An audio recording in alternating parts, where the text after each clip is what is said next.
Welcome, everyone, to our third session on SARS-CoV-2 and the Coronaviridae. We're going to talk to you today about our new SARS-CoV-2 assembly and annotation tool. My name is Anna Maria Niewiadomska. I'm a bioinformatics analyst and the outreach coordinator for the virus pathogen resource center and IRDB at JCVI, and with me today as co-panelists are Richard Sherman, the head of informatics at JCVI, Rebecca Wadham, the outreach coordinator for Patrick, and Malik Shukla from Argonne National Labs, who are partners in building this new tool. So just a couple of logistical issues before we get started. If you do have any questions, please ask them in the Q&A box, as it's a little bit difficult to see the questions being asked as I'm presenting. Or if you'd prefer to ask your question in person, you can just raise your hand to ask your question directly, and I can unmute you if you'd prefer to just ask your question orally. Just a little bit on the structure of this webinar. I'm going to just give you a brief introduction to the new service and then go through a quick demo of it. We'll stop and answer any questions that you may have. And then we will walk through the mini tutorial that I sent you yesterday. And then in the remaining time, we can answer any other questions. And just as a disclaimer, this webinar is being recorded and will be available on YouTube shortly after I edit out any of my gaffes. This is just a quick schedule of the webinars and workshops that we're offering for SARS coronavirus 2 and the Coronaviridae family. We've already talked about genomes and annotation and comparative genomics. Today, we're going to be talking about our new SARS-CoV-2 assembly and annotation service for next-gen sequencing data, and we'll be repeating this webinar on Tuesday, October 6th. On the 20th of October, we'll be talking about phylogenetics of Coronaviridae. In November, host response omics data, and in December, we'll be introducing our new data and service on Coronaviridae ortholog group prediction. And if you haven't already signed up for these other workshops and you're interested in them, please go ahead and do so. You can find information for them on the Viper homepage. So today I'm going to be telling you about this new service that we have, this assembly and annotation pipeline, which is a partnership and a joint effort between several of the bioinformatics research centers. And if you're not familiar with them, there are 6 bioinformatics research centers that are funded by the NIH, and they all work on different pathogens. We work on multiple different viruses, as well as the influenza resource database, which is dedicated to influenza. And our partners over at Patrick work on bacterial pathogens. So we work together as the BVBRC to build this system. You can find this new assembly and annotation service by going to the SARS-CoV-2 page, clicking on the analysis tools, and if you scroll down to the bottom, you'll see genome assembly and annotation. This service accepts raw reads from FASTQ files, or you can enter in SRA accession numbers, and this workflow will assemble the raw data for you, annotate it, as well as look for variation in a very simple way. The platform accepts multiple reads from multiple different sequencing platforms, including Illumina, IonTorrent, and Oxford Nanopore, and PacBio. We have several automatic recipes available based on the workflows documented by the CDC Illumina and CDC Nanopore protocols, which are based on the types of reads provided. And the advantages of these automatic recipes is that it's really fast, they're simple, and especially for users who might be new to next-gen sequencing data analysis and assembly, It's a really easy way to kind of get your data without having to understand all the minutiae of the assembly process and learn it from the ground up, which can be a little bit of a steep learning curve for those who are unfamiliar with bioinformatics. Of course, this does need to be balanced by the importance of understanding what the variables are and what the limitations of the pipeline are. So I do encourage you to read the protocols that the recipes are based on, and these can be found at github.com/cdc.gov SARS-CoV-2 underscore sequencing. And you can find all the details of what software is used and what the different variables and cutoffs are. The basic steps of the workflow are, you input the raw data, the raw reads, they're pre-processed, trimmed, and filtered. Reference-based assembly is performed based on the SARS-CoV-2 reference genome that's available at NCBI with the following accession number. Read mapping and validation of the alignment are performed based on that. And this is followed by variation analysis, which does the SNP calling. And once you have your assembled genome, then annotation is performed by the Vigor4 annotation software developed at JCVI, and which is also available on the Viper website, and which we talked about in our first workshop in August. So this is just a graph that summarizes the different available workflows that we have for input data. You can either input your data as FASTQ files from SRA reads or your own private data, or you can input pre-assembled contigs. And this just shows what software is used for the different steps depending on which workflow you use. So for example, you have CDC Illumina, CDC Nanopore, and Arctic Nanopore, which are the three workflows that we've designed so far. And of course, we do plan to add more to these as we demand comes up in the sequencing of SARS-CoV-2. So we either use cutadapt or align trim for read trimming. Read mapping is done either by bowtie or minimap, and variance calling and consensus sequencing assembly either by SAMtools and PyLab or Medaka. Once you have your consensus FASTA sequence, then the annotation is done by Vigor4. And again, I do encourage you to look up the details of these protocols on the CDC website. So there are multiple different input options for your read files. You can either use raw data under read files, or you can input assembly contigs. You can input paired read libraries, or you can input single read libraries, or if you're exploring data, you can enter in SRA accession numbers or any combination of the above. If you're not sure where to get raw sequence reads from and you'd like to just explore this pipeline and learn a little bit more about next-gen sequencing assembly, you can find raw sequence reads at the Sequence Read Archive at NCBI, at ncbi.nlm.nih.gov/SRA, and just search for SARS-CoV-2, and you can explore the data either based on the platform or whether you'd like paired or single read library, and you can download those from there. Some people might prefer the interface that's used at the European Nucleotide Archive, and this also hosts the same accession numbers that the SRA does, so you can also find the data over there. Once you have specified your input data, you can then specify your assembly parameters. You select your strategy either as the automated strategy if you're not sure exactly which one of the workflows you'd like to use, or if you do know, you can select by clicking over here and selecting either the Illumina or Nanopore or Arctic Nanopore platforms workflows, and then you just give your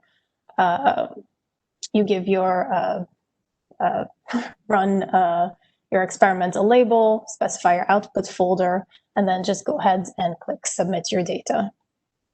And it's usually pretty quick, depending on the size of your data. Obviously, it can take longer, but usually it takes me between 5 to 20 minutes to get my data. And then the output files include a full genome report as an HTML page, which is really nice because it just summarizes all your output data, your FASTA file, an annotated .genome file containing all the annotation information, and then a couple of folders which have a lot more detailed information and a lot of different files in different formats, both for annotation and assembly, and I'll go through these as well in our live demo.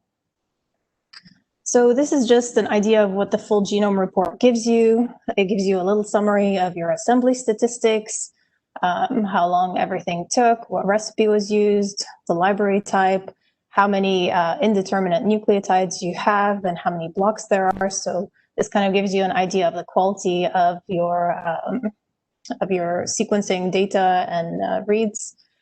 And there's also a nice graph that plots the depth coverage for each position of the genome. So this is a SARS-CoV-2 genome, which is about 30 kb long. And it just shows you how many reads there are for each position.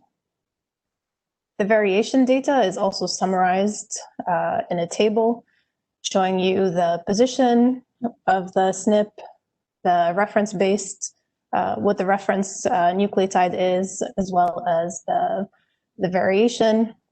And below that, you also have an annotation report for both the open reading frames and the mature peptides that are annotated in your genome. We also have an annotation folder, like I said, with many different files, and this is executed by the Vigor4 program. So if you're already familiar with the Vigor4 program, then you know the different types of output files that are generated. But what's nice about this is that once you download these, once you download this information, you can have access to standardized annotation, which matches everything that is in the Viper database, which really helps to facilitate any comparative analysis that you'd like to do. So you're not dealing with, one protein named surface, another one named spike, another one named spike glycoprotein. You can just search for all the proteins using the same name. And the same is true for the assembly and variation files if you're interested in downloading those individually. And again, we can go through those in the live demo. So once you're done with your analysis, accessing your files. So right now, because this is a joint effort between our two BRCs, it's on a new website called BV, the Bacterial Viral BRC. We're working on being able to integrate your data seamlessly and import it into your Viper workbench. But for now, you will need to download your files manually and then re-upload them to your Viper workbench, where you can then use all of the tools that you might already be familiar with to create multiple sequence alignments, integrate it with the data that's already in the database, do any other variation analysis that you want to there, or build any trees that you would like to with your new data. And with that, I will move on to the live demo and answer any questions that you might have. All right. So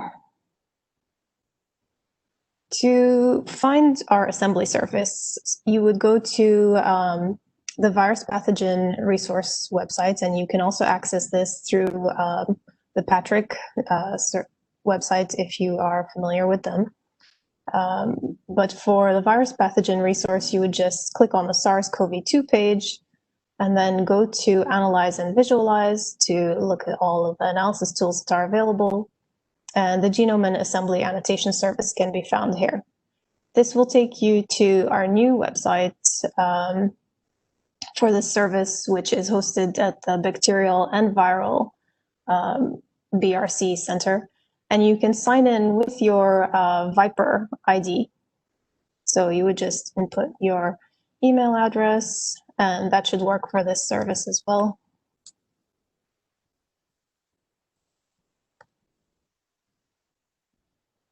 And this takes you to the landing page for the assembly and annotation service. So as I mentioned, you can either input read files or assembled contigs.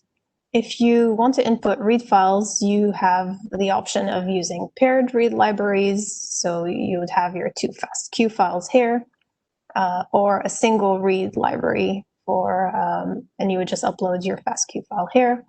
Or you can input the SRA numbers, accession numbers, as I mentioned.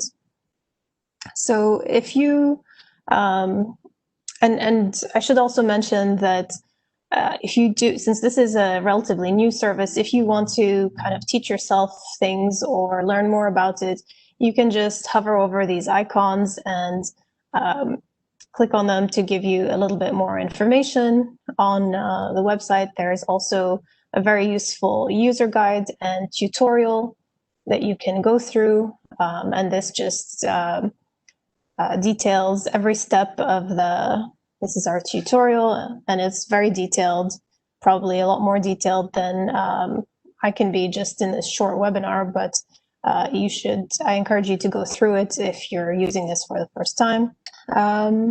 So if you'd like to upload a file, you can either do that by clicking on the folder icon and finding it in your workspace if you've already uploaded it. If you haven't, you can just click on this upload icon, and you can either select your file by clicking on this button or just drag and drop your files over here. And just make sure you specify that they are read files if you're uploading them. And just drag and drop file into here and click on Start Uploads. Okay, so you can keep an eye on your upload status by looking at this small box on the bottom right over here. And in the yellow shows you the number of files that are being uploaded, and the green check mark shows you the number of files that are complete. So that would be one file that's been uploaded. And this should be relatively quick usually, but for files that are of a larger size, you might want to just keep an eye on it and make sure you don't try to submit your jobs before your upload is complete, because obviously it's not going to work. So I'll just put in the other paired end read over here. So I can just go ahead and put in my paired end reads as these reads. So this would be the first file, this would be the second file. And once you have them ready, you can just click on this arrow to push the libraries into, push the read files into your selected libraries. You do have to specify what platform you're using, either if you know it's Illumina or IonTorrent, or if you're not sure, you can just click on Infer Platform and let the service take care of that for you. You can do the same thing with inputting single read files. Let's say one of the ones I already have available.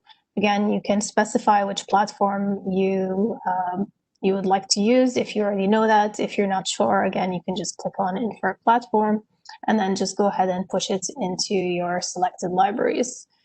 If you know the SRA accession number that you'd like to use, you can just input that there. And I should just probably point out that if you do want to use the SRA number, that you should be careful that you don't use the SRA accession number for the records, but rather the run number, which usually starts with SRR or ERR. And you can just copy that and paste it into the into the text box right over here. And then you can just push that in over here and move on down to the parameters box to select your parameters. You can either leave the assembly strategy as automatic, or you can select one of the three workflows that I mentioned before, the CDC Illumina, the CDC Nanopore, or Arctic Nanopore. You should probably give your experiment a label and just call it, let's say, test 1. you can specify the output folder where you would like your results to be. And I already have an output folder called SARS-CoV-2, which I can just use myself. Or if you'd like to create a new folder to house your experimental results, you can just click on this folder with the plus icon over here to create a new folder. So once you have all of that specified, you can just go ahead and click on submit to submit your job. So you can go ahead and do that, and it should give you a little note that says your SARS-CoV-2 genome assembly and annotation job has been queued, and then you can follow up on your job status again by looking at the bottom right corner of your screen. On the left in the black, this shows you how many jobs you have queued. In yellow, it shows you how many jobs are currently running. And on the right, it shows you how many jobs have completed so far. So you can either just double click on jobs if you'd like to look into these a little bit more, or you can go to workspaces and click on my jobs, which will give you a list of which jobs have completed, whether any of your jobs have failed, or which jobs are still running. Each job has a job ID. It shows you the name of the service that you're using, shows you the output name, when you submitted it, when the job started, and when it was completed. And if you'd like to explore these jobs, you can just click on them and either click on one of the icons in this green toolbar, click on view, or you can just double click on the job to see the results and subfiles and folders for each job. So this is what the typical results look like for a successful SARS-CoV-2 assembly and annotation job. You have the full genome report as an HTML file. You have the SARS-CoV-2 assembled genome that gets output as a FASTA file here. You have a .genome file. You have a folder with a checker mark, that checkered flag icon that denotes that the job is completed. And we also have a folder for the assembly. If you're interested in just getting an idea of what the basics are of your results, you can just click on the full genome report, which opens up an HTML page, and again shows you the assembly statistics. So in this case, there were about 321 indeterminate nucleotides with 3 blocks of them in the assembly. This is just a coverage plot showing you the coverage depth. So pretty decent coverage all around, except maybe for a couple of spots where there might be gaps. And if you scroll down further, here's a summary of the variation data with the position of the variant, the reference nucleotide, and the variant nucleotide. If you scroll down a little bit more, you have the annotation report, which shows you the positions as well as the length of both the open reading frames as well as the mature peptides that have been annotated by the Vigor4 program. If you go back and you're interested just in the FASTA file, you can click on that. And again, this green bar gets populated with different icons that show you the different options that are available for manipulating or moving each file. If you'd like to just download the FASTA sequence, you can click on download. You can copy it or move it to a different folder. If you'd like to look at the different annotation files, you can double click on that. And you can see that there's multiple different output files that have been generated by the Vigor4 program, including FASTA files, EMBL files, if you're interested in submitting to the European Nucleotide Archive, GenBank files, genome format files, text files, just annotation table of annotated proteins and mature peptides, either as a text file or an Excel file, as well as multiple other output formats for the Vigor4 program itself, which if you're interested in, you can also find out more about on by watching the video of our previous webinar on annotation, which tells you a little bit more about the Vigor4 program. So if you go back, again, you can double click on the assembly file and look at what's available under there, and just take a quick look at the variant calling files and the JSON files for the assembly details.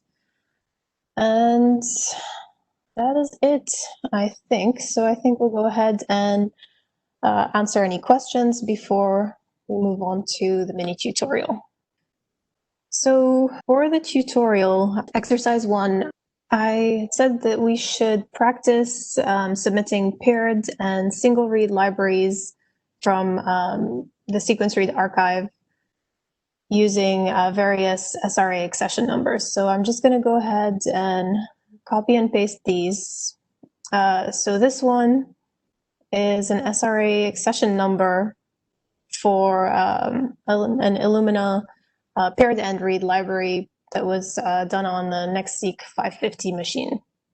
So I'm just going to put that in here.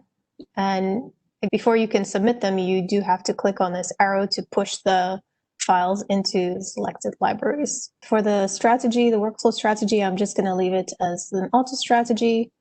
I'm going to give it the same identifier as the SRA accession number, specify my output folder as SARS-CoV-2, and go ahead and just click on submit. So again, it gives you this little note after it's verified the input data. It says your SARS-CoV-2 genome assembly and annotation job has been queued. And again, you can follow up on the status of your jobs by just looking at this box down here. So right now, this job is running, and when it's done, I can go ahead and click on my jobs to see the results. And it's as simple as, so if you'd like to look at the results of that, again, you can just go to My Jobs, and I already have this one already completed, just in the interest of time, and show you the results. So again, you end up with the full genome report. It shows you the number of ends in the assembly, how many blocks of ends there are. You can scroll down to see your variation results. In this case, I think there's just about roughly a dozen nucleotide variants, and again, your annotated genome. So if you go back and want to download that, you can just go ahead and backtrack to the previous page. You can click on the FASTA file to download, or if you'd like to download everything in this folder, we also have an FTP service available for batch downloading, which is very useful, especially if you're running a lot of files through this service. So going back to the second exercise in our mini tutorial, for this exercise, we'll practice submitting pre-assembled contigs. So this assembly service is not just for raw data, but also if you'd like to just assemble and annotate contigs that you might have already pre-assembled using another service, or that you've gotten from a colleague, or that you've just downloaded from somewhere. So to do that, instead of clicking on read file, you just click the box labeled assembled contigs. You click on the folder to upload your FASTA file. Click on select file, or just drag and drop your your desired file into it. And I'm just going to go ahead and upload my file. And again, you can just check on your uploads by looking at the bottom right corner over here. So you can select the file that you want. Now that it's uploaded, click on OK. Underneath the parameters, the only thing you have to do is give your experiment a label and specify your output folder.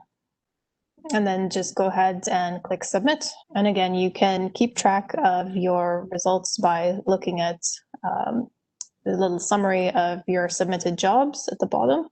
And you can double click on that, or by clicking on Workspace and My Jobs. So right now we have those, the 2 previously submitted jobs running, but I also have the results pre-computed. So we can just go ahead and look at them over here. And it'll show you, again, the assembly reports, but it won't show you the plot coverage, because obviously there are no reads to assemble, or variation analysis, because again, that only works for raw data reads. But it will give you an annotation report for your assembled contigs. And that is it. So pretty simple, pretty easy to use service, but it probably is a good idea to read up on the details of the workflow, just so that you're more familiar with what software, what tools are used for each step of the service. I hope you found this useful, and if you're interested in any of our other workshops and webinars, please don't forget to sign up for them, or follow us on social media. We have pages on Facebook and Twitter if you'd like to learn more about both the services, the tools that we offer, or any of our future workshops. And thanks for your attention.